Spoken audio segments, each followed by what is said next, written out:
नटराज सांस्कृतिक अनुष्ठान भद्रक नाटक तरफ जो नाटक महोत्सव 3 दिन चलो भद्रकर कलाकार माने ये नाटक महोत्सव रे कलाकार माने नाटक परिवेषण करेंगे।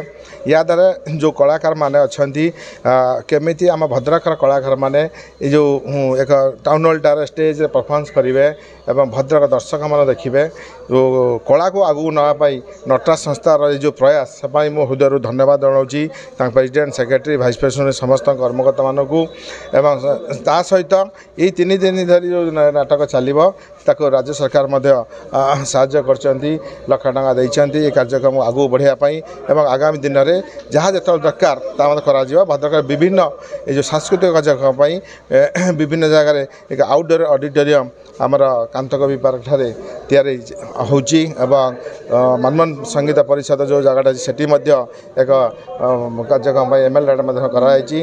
एठी होची एवं गोटे 1000 सीट्र कैपासिटी गोटे ऑडिटोरियम होगा जाऊँगी एवं ता सहित गोटे प्रदर्शनी पड़िया जो कल्चर प्रोग्राम आमर मोटरसाइकिल हवा जाऊँगी।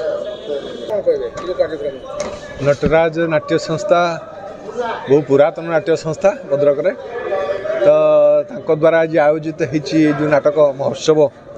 सीटा गोटे छुटिया कथा नुहे आज्ञा गोटे नाटक गोटे करने पैसार आवश्यकता आ पैसा जे समस्त पाखे अच्छी भाविया भी भूल ये नाटक किए पैसा काढ़ से भी आउ गोटे बड़ भूल तो तथापि तो समस्ते एकाठी हो गोटे रकम गोटे मन गोटे प्राण रे जे आम नाटक महोत्सव करवा नाटक बाहर नाटक को आनिबा सब नाटुआ मानक एकाठी करवा नाटक को बंचेबा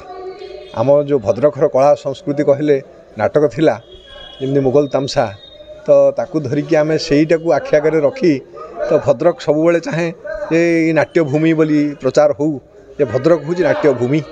तेणु से नाट्यभूमि को बंची रखा हेले ये किसी नाटक दरकार सरकारी प्रोत्साहन किसी अच्छी आहरी तो दरकार जहाँ भी हो मगा चर्चा भी होती ता भितर समस्ते एकाठी ही नाटक करुँच से साधुवाद जनईबी मन भितर बहुत आशा थिला जे केमिति करुँच देखापी सेमती आसी बसी मत भी ये सम्मानित करागला मुझे आहरी खुशी हेली निजको जे जहा हो बहुत दिन पर पुणी थे भद्रक माटी मत सम्मानित करी तेणु ये मो गाँ पाखर माटी तेणु मुझे भूली पारि ना कारण मुझे जाने ये ही प्रकृत में आमर एंतुड़ीशाल कला संस्कृतिर एंतुड़ीशाल आम तेणु ये बंचब ये नाट्य संस्था और नाटक भद्रक निश्चय बंचब निश्चय बंचब निश्चय बंचब। आज आम भद्रक टाउन हॉल ठारे नटराज सांस्कृतिक अनुष्ठान रही आज आम नाटक मंचस्थ हो धन्यवाद देवी आम राज्य सरकार को राज्य सरकार भाषा साहित्य संस्कृति विभाग आनुकूल्य आज आमर भद्रक नाटक मंचस्थ होगा जाऊँगी। आज कला साहित्यर एवं संस्कृतिर माटी होची आमर भद्रक माटी ऐतिह्य संस्कृतिर माटी तेणु ये माटी रे आज आमर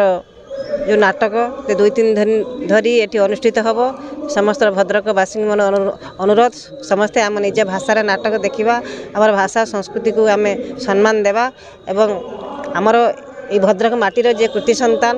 ये डॉक्टर हरिकृष्ण महताब से भाषा साहित्य संस्कृति को समृद्ध करने जो बलिष्ठ अवदान से सबुदिन अविस्मरणीय रे एवं आम राज्य सरकार जो उद्यम आम निज ओडिया भाषा साहित्य संस्कृति उज्जीवित करने एक प्रयास।